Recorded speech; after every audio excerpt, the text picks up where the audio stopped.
Evangelho segundo escreveu Marcos, capítulo 8, leremos do verso 34 até o verso 38, amém?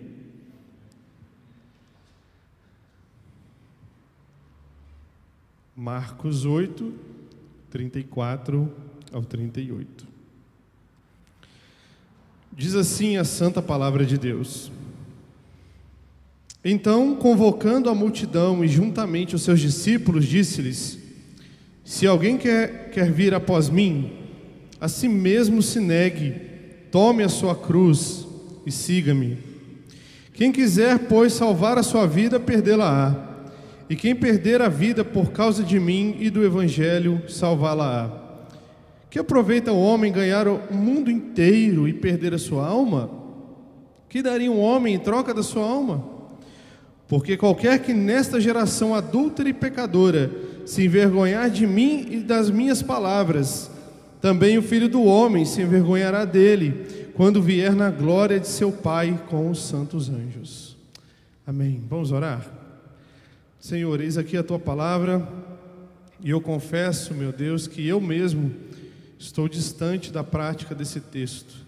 Peço perdão, Senhor, perdão pela minha própria deficiência, pelos meus pecados, mas eu rogo a Ti, porque Tu és bom, misericordioso e bondoso, paciente, Tu és Deus fiel. Por isso eu creio que apesar dos nossos pecados e das nossas falhas, apesar de nós sermos quem somos, ó Deus, o Senhor tem poder para nos perdoar os pecados, nos salvar, para transformar o nosso coração e para que possamos, ó Deus, ser assim também, transformados pelo poder da Tua palavra. Fala conosco, ó Pai, nesta noite, que não seja eu, mas seja o Teu Espírito, lançando essa palavra como flechas aos nossos corações, trazendo transformação, despertamento, Senhor, avivamento nas nossas vidas. É o que eu oro e agradeço ao Senhor, no nome poderoso de Jesus Cristo, Teu amado Filho. Amém. Graças a Deus. Irmãos, essa é uma daquelas mensagens impopulares do Senhor Jesus. Esse tipo de mensagem não prospera ninguém. Esse tipo de mensagem não lota igrejas, nem mesmo faz com que o próprio proclamador, aquele que está pregando esta mensagem, esteja muito simpático, aprazível. Esse é aquele tipo de mensagem que as pessoas rejeitam, franzem a testa, fazem cara feia, não gostam. As pessoas correm então para outra margem do rio, escapam desse tipo de mensagem pregada pelo próprio Senhor Jesus Cristo.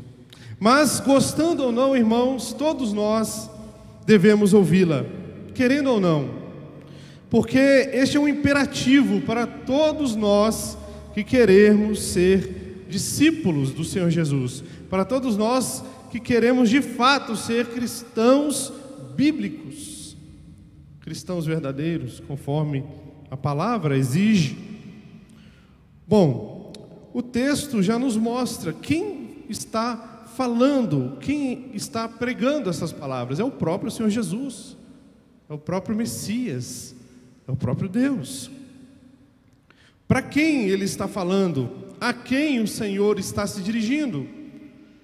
O verso 34 mostra que não apenas aos seus discípulos particulares ali, mas também a toda uma multidão que estava reunida. Então Jesus convoca tanto a multidão quanto também os seus discípulos, e então ele profere estas palavras. Mas por que Jesus falou isso dessa forma? Porque, meus irmãos, a multidão e também os seus discípulos, muitos deles, estavam seguindo Jesus pelas motivações erradas. Nós, lendo os evangelhos e colocando esses acontecimentos aqui de forma até cronológica, podemos observar, por exemplo, que grandes sinais e prodígios já haviam ocorrido. Pessoas, cegos já haviam sido curados, mudos falavam, surdos ouviam, milhares de demônios eram expulsos, enfim, muitos sinais, muitas maravilhas que haviam ocorrido. Mas em especial gostaria de destacar, um pouquinho antes do nosso texto, no verso 17, ainda no capítulo 8, nós lemos assim, olha, Jesus está falando a respeito do fermento dos fariseus, e eles estão pensando que Jesus estava, de certa forma, disciplinando ou exortando eles, porque eles haviam esquecido de levar alimento naquele barco. Então Jesus está dizendo assim, olha, por que discorrer sobre não terdes pão? Ainda não considerastes, nem compreendestes? Tendes o coração endurecido? E por que Jesus está dizendo isso? Então ele diz, olha, tendo olhos, não vedes? Verso 18. Tendo ouvidos, não ouvis? Não vos lembrais de que quando parti os 5 pães para os 5.000, quantos cestos cheios de pedaços recolhestes? Então Jesus aqui rememora os seus discípulos sobre a primeira grande multiplicação de pães. E os discípulos responderam, olha, além do Senhor ter alimentado toda uma multidão de mais de 5.000 homens, ou seja, praticamente 10.000 pessoas, ainda sobraram 12 cestos cheios de pães. E ele continua. E de quando partiu 7 pães, ou seja, o segundo milagre, a segunda maravilha, a segunda multiplicação, de quando eu parti os 7 pães para os 4.000, ou seja, aproximadamente 8.000, 9.000 pessoas, quantos cestos cheios de pedaços recolhestes? Responderam, 7.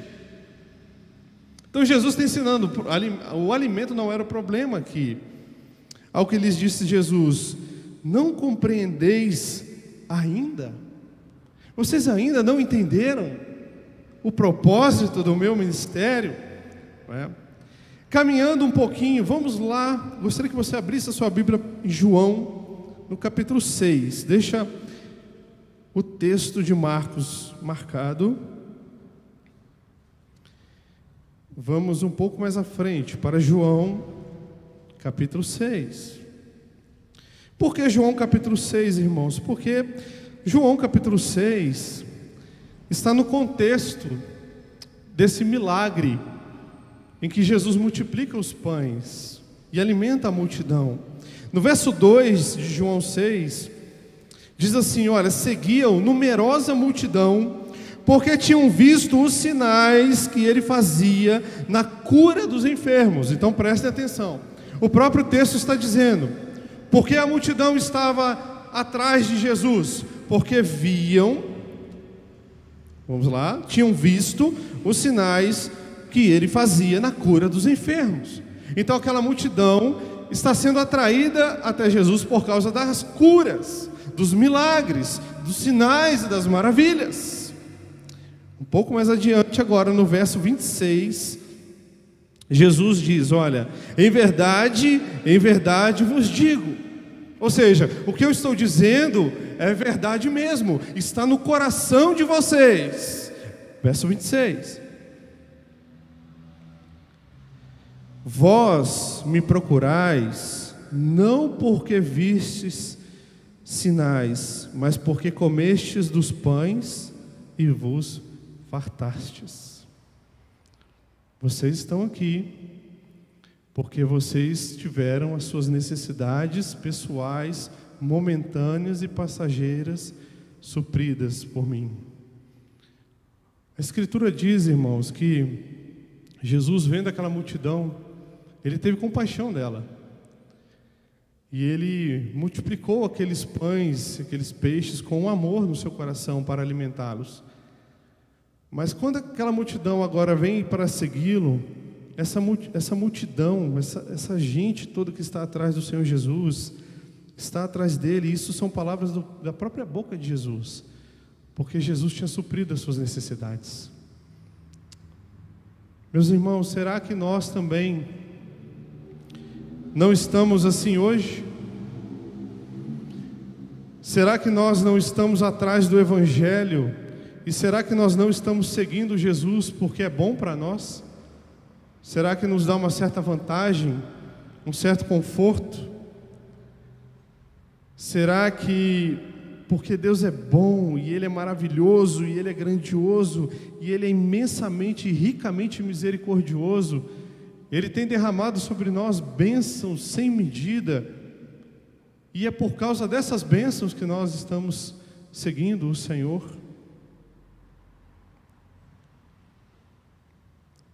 Um pouco mais à frente, antes de voltarmos para o texto de Marcos, no verso 66, Jesus continua o seu discurso, e esse discurso fica mais duro agora. Ele vai falar: aquele que não come da minha carne e não bebe do meu sangue não tem parte comigo, não tem aliança. Mas ele diz assim no verso 66: à vista disso tudo, à vista desse discurso, dessas palavras, muitos dos seus discípulos o abandonaram e já não andavam com ele. Então prestem atenção. Enquanto o alimento estava vindo, o conforto, tudo bem, todo mundo seguindo Jesus, necessidades supridas, não é? Ausência de problemas, opa, vamos seguir a Cristo, vamos seguir Jesus. Mas a partir do momento que Jesus começa a pregar e a ensinar, a palavra de Deus diz que muitos desses discípulos o abandonam. Então perguntou Jesus aos 12, verso 67, porventura quereis também vós outros retirar-vos? Então os discípulos, a multidão se afasta de Jesus, meneia a cabeça e vai embora. E Jesus, virando para os seus discípulos, talvez muitos de nós pensaremos assim: o que eu fiz de errado? O que está acontecendo comigo, com o meu ministério? Por que será que as pessoas estão se afastando de mim? O que eu tenho dito, o que eu tenho feito de errado?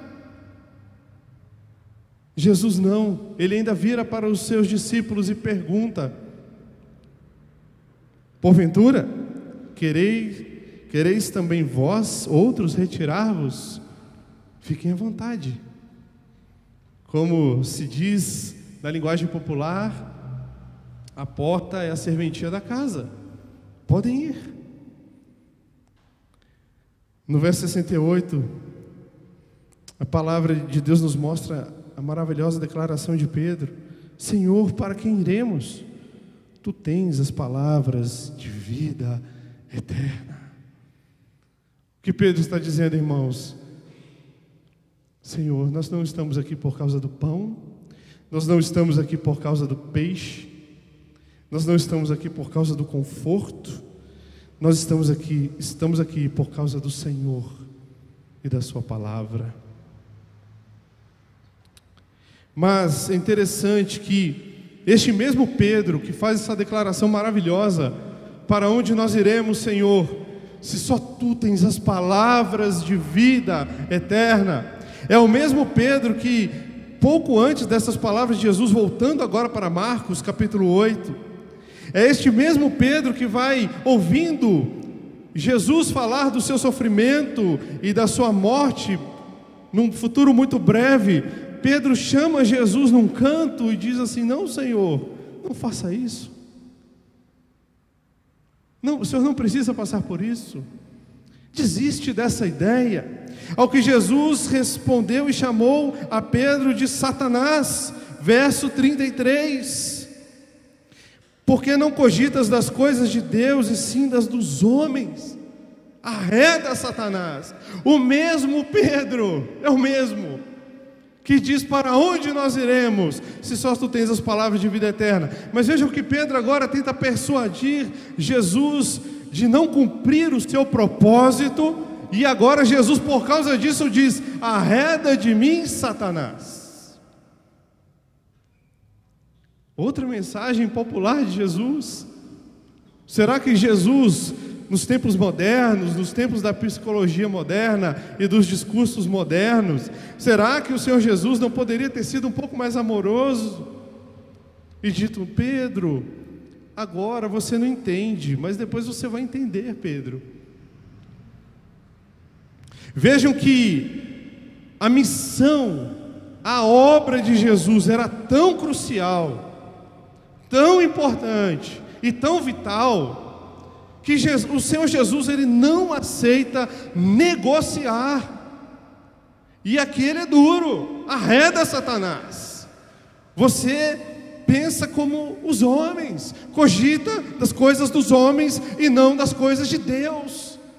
Você é carnal, Pedro, você é mundano, você ainda não entendeu, Pedro. E é dura a palavra. E logo depois desses eventos, então, chegamos ao verso 34.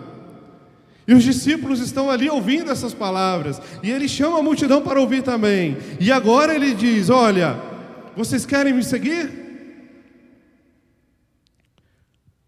Vocês querem vir após mim? Mas eu não quero seguidores. Eu não quero ser famoso. Eu quero relacionamento.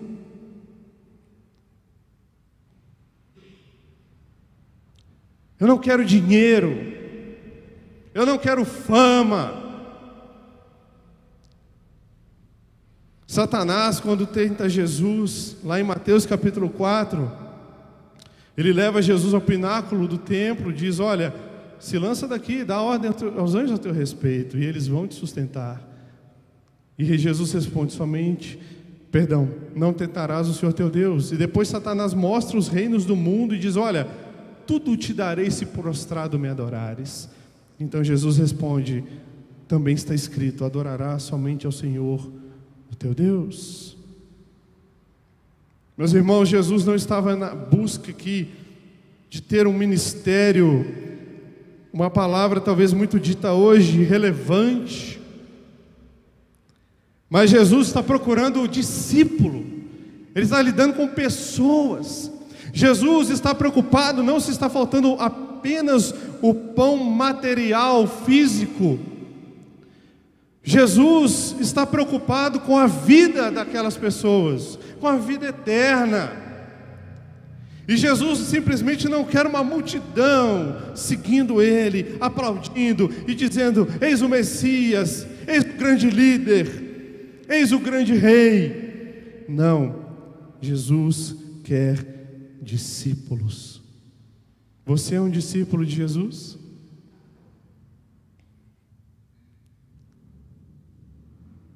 Se você é um discípulo de Jesus, então não tem outro caminho para você, não tem outro caminho para mim. Jesus diz: olha, se alguém quer vir após mim, negue-se a si mesmo, ou se negue, tome a sua cruz e siga-me. Negue-se a si mesmo, tome a sua cruz e siga-me. Então eu gostaria de dividir esse sermão em 3 pontos principais. E neste primeiro ponto, quero também dividir em 3 pontos. Que para seguir a Jesus, irmãos, para ser um discípulo, para ter relacionamento com o Senhor Jesus, não tem outro caminho. O caminho é estreito, a porta é estreita, não tem alternativas, não tem vias alternativas. É este: negue-se a si mesmo. Primeiro ponto. E por que se negar? Olha para o seu coração, enquanto eu olho para o meu. O que há no nosso coração, irmãos? Vaidade, orgulho, engano, mentira, corrupção, dolo. É esse o nosso coração. É por isso que Jesus diz: olha, vocês, para me seguir, vocês precisam negarem-se a si mesmos. Tem que negar você mesmo. Não adianta querer seguir a Jesus carregado com os seus pecados, com o seu coração. Negue-se a si mesmo. Jeremias 17:9, o profeta Jeremias vai dizer o que lá? Que o nosso coração é desesperadamente corrupto. Ele não é corrupto, ele é desesperadamente corrupto. Então, Senhor, eu venho a Ti com o meu coração. E Jesus diz: não quero. Esse coração, não. Negue-se a si mesmo.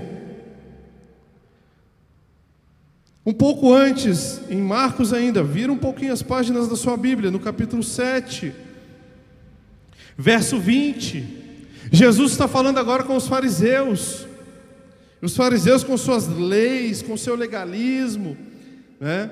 Querendo dizer que aquilo que contamina o homem é o que vem de fora do homem para dentro. Jesus vai ensinar que não, o que contamina o homem é o que sai do homem. Ou seja, o que contamina o homem é aquilo que brota do seu coração.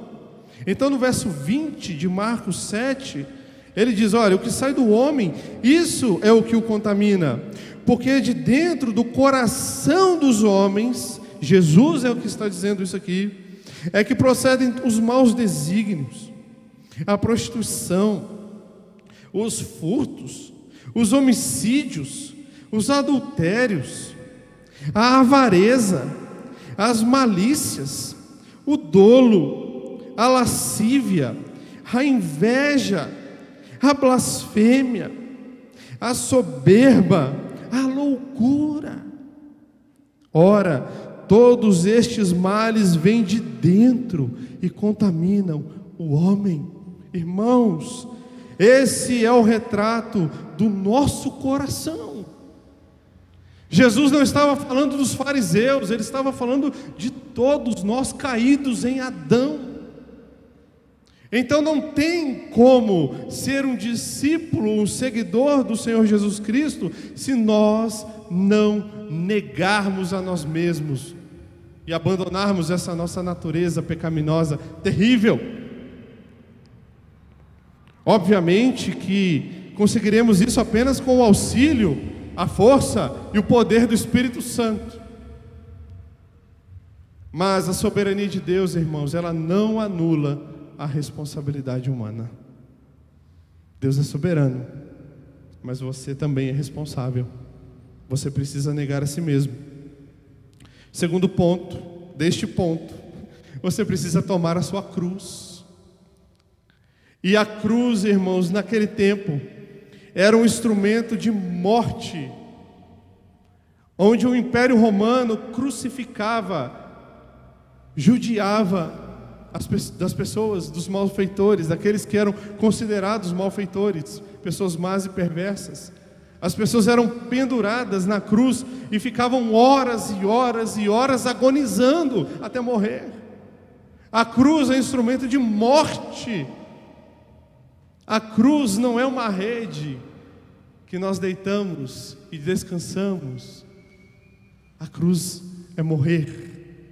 Então, a proposta do Senhor Jesus aqui é: negue-se a si mesmo e morra. Você precisa morrer para seguir Jesus, morrer para as suas vontades, morrer para os seus desejos, morrer para aquilo tudo que vem do seu coração, para então ir até o Senhor Jesus. Em Mateus capítulo 10, verso 38, o Senhor Jesus também vai dizer assim: olha, e quem não toma a sua cruz e vem após mim, não é digno de mim. Então não adianta, se não negar-se a si mesmo, se não tomar a cruz, Jesus está dizendo: não é digno de mim, não é meu discípulo, não é um verdadeiro seguidor, não tenho parte com Ele, não tenho pacto com Ele. Então, voltando, negue-se, morra, que o velho homem precisa morrer, e então, siga-me. Então, siga-me. Não é? Então, depois de ser totalmente humilhado, destruído, esmigalhado, agora sim é preciso seguir os passos do Senhor Jesus, que exige de nós o quê? Obediência, a guarda dos seus mandamentos, ou seja, a guarda da sua palavra. E de fato os seus mandamentos não são pesados.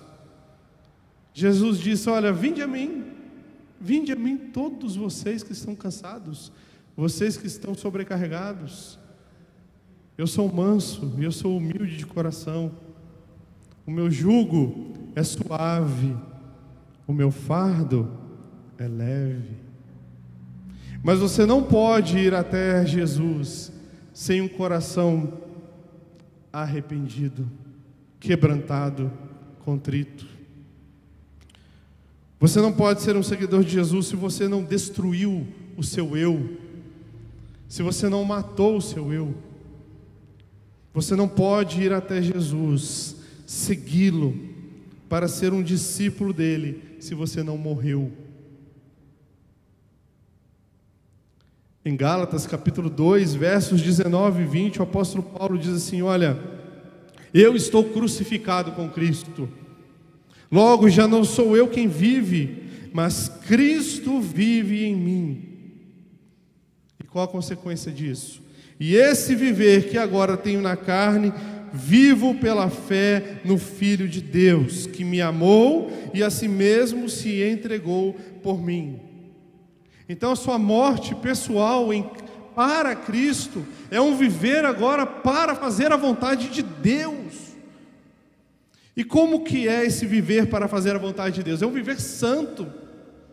É um viver onde você vai se amoldar à palavra, obedecer os seus mandamentos.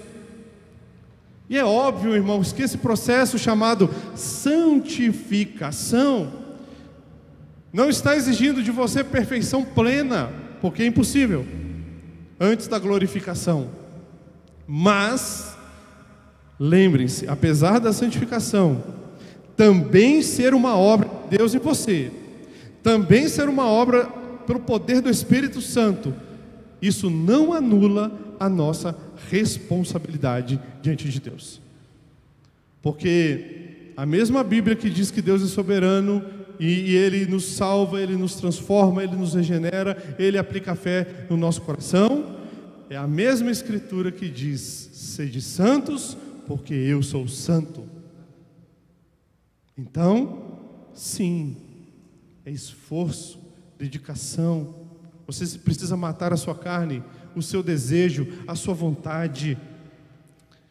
A segunda parte do texto, nós vemos Jesus dizendo o motivo pelo qual devemos fazer isso. Irmãos, o Senhor Jesus é maravilhoso. Ele não diz assim: faça e pronto e acabou. Faça o que eu estou mandando, pronto, e vocês serão abençoados. Ele explica o porquê. Façam, neguem-se, morram, me sigam. Por que isso? Verso 35: porque quem quiser salvar a sua vida, perdê-la-á. E quem perder a vida por causa de mim e do Evangelho, salvá-la-á. Ou seja, se você perder a sua vida por amor a Cristo e por amor ao Evangelho, então agora você tem a vida verdadeira. Agora você tem a alegria verdadeira. Agora então você desfruta do Senhor Jesus verdadeiramente. Ele está explicando. Você quer ganhar a vida, você quer ganhar o mundo, você quer fazer as suas vontades, você quer realizar os seus sonhos. Jesus está dizendo: não façam isso, morram e sigam-me. Então vocês vão achar pastos verdejantes, descanso para as vossas almas. Enquanto vivermos, principalmente nesse mundo que nós vivemos hoje, esse mundo consumista, materialista, ateu, em que as pessoas só querem ter para si, querem conquistar, querem sobrepujar. Enquanto as pessoas viverem assim, irmãos, depressão vai continuar aumentando, pessoas deprimidas, ansiosas, querendo se suicidar. Porque a verdadeira felicidade está no negar-se a si mesmo, morrer e seguir a Jesus. Jesus, Ele é tão misericordioso, Ele é tão amoroso, que Ele está explicando para nós: façam isso e sejam salvos. Parem de correr feito loucos atrás das coisas deste mundo. Parem de querer conquistar, vencer, prosperar às custas de qualquer coisa. Vocês são infelizes, vocês não estão vendo? Neguem-se, morram, sigam-me, vocês vão encontrar perdão, a verdadeira felicidade. Portanto, irmãos, seguir a Jesus exige esse sacrifício de obediência diário, não é? Muitas pessoas dizem assim: eu aceitei Jesus há 50 anos atrás, eu fiz uma oração, não é? Aceitei a Cristo, eu me arrependi, tem 250 anos que eu fiz isso. Você não entendeu o Evangelho. O arrependimento é todo dia. A busca do pão, do alimento do Senhor é todos os dias. A busca da santidade é todos os dias. Jesus dizendo aqui: olha, negue-se a si mesmo, tome a sua cruz e siga-me. Não é aquele ato maravilhoso, verdade, que Deus regenerou seu coração, tudo bem, há não sei quantos anos, quanto tempo atrás. É diário. Negue-se todos os dias, morra todos os dias, siga Cristo todos os dias. É uma caminhada, é um caminho.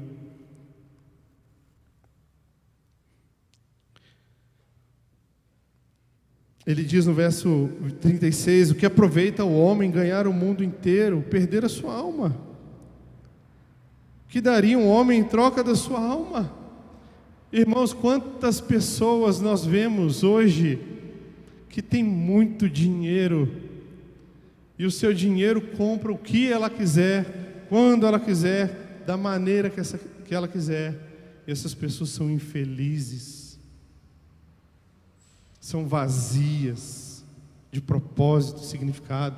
Muitos se suicidam, tiram sua própria vida com drogas, com overdose, tiram a vida pelo desespero, não encontram significado. Quantas pessoas nós vemos que tem tudo, mas não tem nada? E é isso que Jesus está dizendo. O que aproveita o homem?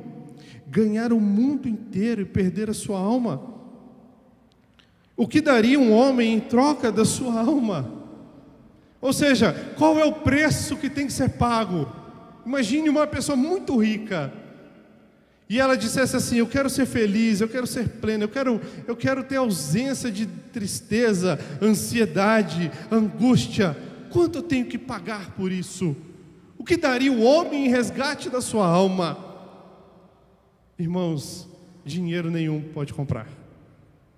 Prata, ouro não podem comprar aquilo que só o Senhor pode nos dar. Mas para que nós recebamos isso do Senhor, voltamos ao verso 34: negue-se, morra e siga o Senhor, obedeça a sua palavra. E o terceiro ponto que nós vemos o Senhor Jesus concluindo aqui, verso 38, esse argumento: porque qualquer que nesta geração adúltera e pecadora se envergonhar de mim e das minhas palavras, também o Filho do Homem se envergonhará dele quando vier na glória de seu Pai com os santos anjos.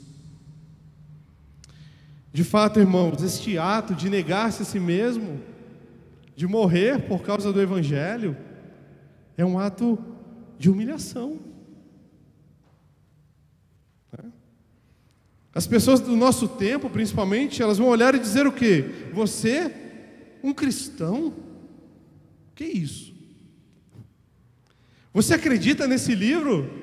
Esse livro desatualizado, velho, de uma geração, de um povo atrasado, ignorante? Você vai acreditar nisso mesmo? Você é doido, não é? E outros dirão, se você decidir seguir essa palavra, dirão assim: mas você é muito radical, você é fundamentalista, que isso? Vai aproveitar a vida é para ser vivida, né? A vida tem que ser aproveitada, deixa isso para lá. Para quê? Esse papo de negar a si mesmo, morrer para seguir Um judeu lá é insignificante, foi crucificado, morreu, já era. Essa história de ressurreição, isso é mito, inventaram isso. Mas Jesus está dizendo: aquele que se envergonhar de mim, no meio dessa geração corrupta e pecadora, no dia da minha vinda, quando eu voltar, e será a consumação de todas as coisas, e Ele prometeu que vai voltar, eu me envergonharei dessa pessoa também. Irmãos, a verdade é que é muito fácil nós nos envergonharmos do Senhor Jesus, não é? Principalmente quando estamos em grupos. Surge um assunto que zomba do nome de Deus, surge uma piada, surge algo que afronta, entristece o Espírito Santo, e a gente está ali no meio e fica com receio de falar qualquer coisa, porque a gente está no grupo, a gente está no meio. Isso acontece muito. Irmãos, não tenha vergonha do Evangelho. Paulo disse: eu não me envergonho do Evangelho, porque o Evangelho é o poder de Deus para a salvação de todo aquele que nele crê. 1 Coríntios capítulo 1, a mensagem da cruz é loucura para os que se perdem, mas para nós que somos salvos é o poder de Deus. É o poder de Deus. Não se envergonhe do Senhor Jesus. Viva uma vida santa diante de Deus. Mostre para as pessoas que você é um seguidor de Jesus, ainda que você tenha por motivo ser zombado, ser blasfemado, perder amigos. E daí? E daí? Você tem todas as coisas em Cristo. Você tem a vida eterna, a alegria eterna, o perdão dos seus pecados. Não se envergonhe do Evangelho, nunca. Não vale a pena. Para concluir, irmãos, gostaria de dizer 3 coisas baseadas nesse texto que nós lemos nesta noite, pregamos nesta noite. A primeira é que seguir é uma necessidade. O ato de seguir a Jesus é uma necessidade de todos os discípulos, todos. Não é só o pastor, não é só o presbítero, não é só aquele que tem ministério na igreja. Todos devem seguir a Jesus. Ele diz: se alguém, todos que querem seguir a Jesus de verdade, ser um discípulo de Jesus, todos devem negar-se a si mesmo, tomar a sua cruz e segui-lo. Não importa, é idoso, é novo, tem dinheiro ou não tem, não interessa. Esse chamado é para todo mundo.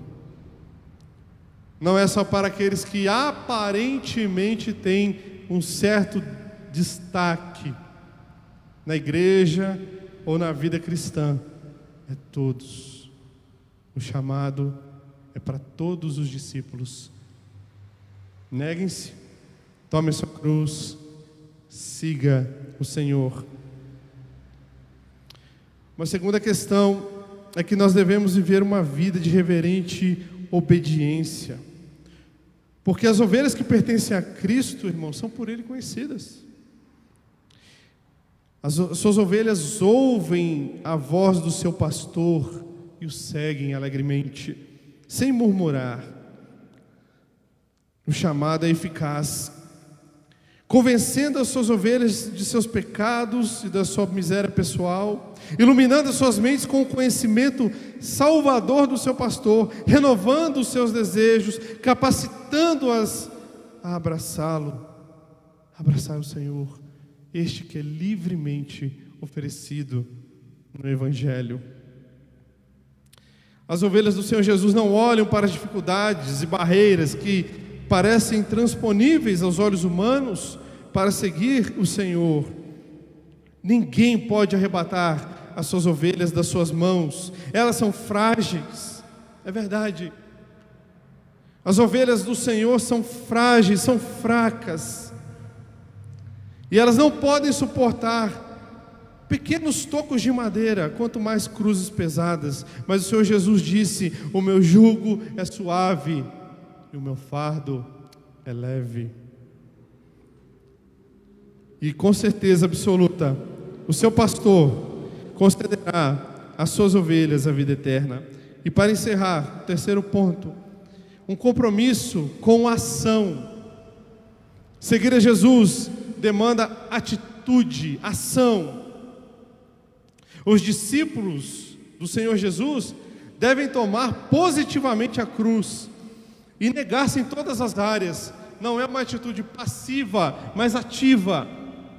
É ação, é vontade, é desejo, é prática.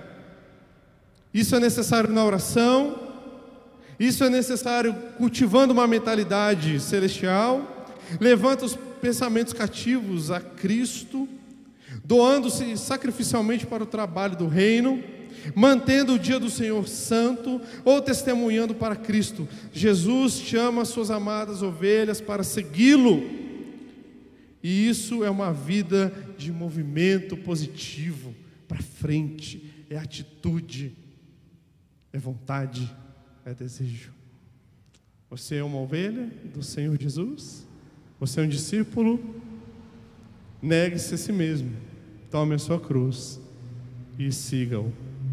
Amém? Vamos orar? Senhor, a Tua palavra foi pregada. Todos nós sabemos que precisamos melhorar muito em todas essas áreas. Por isso eu peço a Tua misericórdia sobre nós, o Teu perdão e a Tua graça. E que o Senhor nos ajude, Pai, que nós possamos negar a nós mesmos, e com disposição, que o velho homem venha morrer, Pai, que nós venhamos a matar o velho homem, e então seguir ao Senhor com alegria, com vontade, disposição, obediência. Nos ajuda, Senhor, nesse tempo que nós estamos vivendo, que a cada dia nós possamos ser melhores para a Tua glória, e possamos assim, de fato, desfrutarmos da Sua presença. É o que nós oramos gratos a Ti, em nome de Jesus. Amém. Graças a Deus. Amém, irmãos? Deus vos abençoe.